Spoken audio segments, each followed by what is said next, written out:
రాజకీయాల్లో ఉంటే తప్పనిసరిగా ఆ నియోజకవర్గం అభివృద్ధికి నేను సాయశక్తిలో నీకు సహాయపడతాను, నీ వెంట ఉంటాను, ఆ నియోజకవర్గాన్ని అభివృద్ధి చేద్దు. కానీ అలాగే అక్కడ ఉన్న ప్రజలకు కూడా నేనైతే నవరత్నాల ద్వారా సంక్షేమ కార్యక్రమాలు అందిస్తున్నానో అవన్నీ కూడా అందరికీ అందజేయడానికి నువ్వు నాకు ఉండాలి అని చెప్పి నువ్వు పోటీ చేయంటే ఆయన ఇచ్చిన మాటతో ధైర్యంతో అప్పుడు అర్జునుడికి శ్రీకృష్ణుడు ఏ రకంగా అయితే ధైర్యం నూరపోశాడో అదే రకంగా నేను నా జగనన్న ఇచ్చిన ధైర్యంతో యుద్ధ రంగంలోకి దిగి ఎవరి మీద గెలిచాను?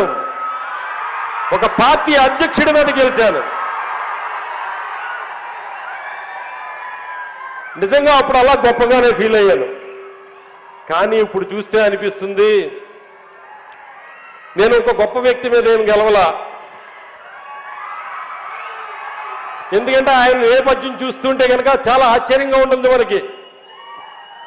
ఆయన పార్టీ పెట్టినప్పుడు ఆ వెనకాల ఫోటో ఎవరు ఫోటో పెట్టుకున్నాడంటే చే గువేరా ఫోటో పెట్టుకున్నాడు ఆయన. ఆ తర్వాత మదర్ తెరీసా గారి ఫోటో పెట్టుకున్నారు, బాపురావు పూలే గారి ఫోటో పెట్టుకున్నారు, డాక్టర్ బాబాసాహెబ్ అంబేద్కర్ గారి ఫోటో పెట్టుకున్నారు. ఇలా మహాత్ముల ఫోటోలన్నీ పెట్టుకుంటే చాలా మంది యువత ఓహో విప్లవ స్ఫూర్తి ఉంది, దేశభక్తి ఉంది, ఎన్నో ఉన్నతమైన ఆశయాలు ఉన్నాయి అని చెప్పి ఆ సినీ నటుడి వెనకాల చాలా మంది యువత పరుగులు పెట్టి ఆకర్షితులయ్యారు. ఆ నాయకుడు ఇప్పుడు ఏం చేస్తున్నాడంటే ఆ ఫోటోలన్నీ కూడా తీశాడు.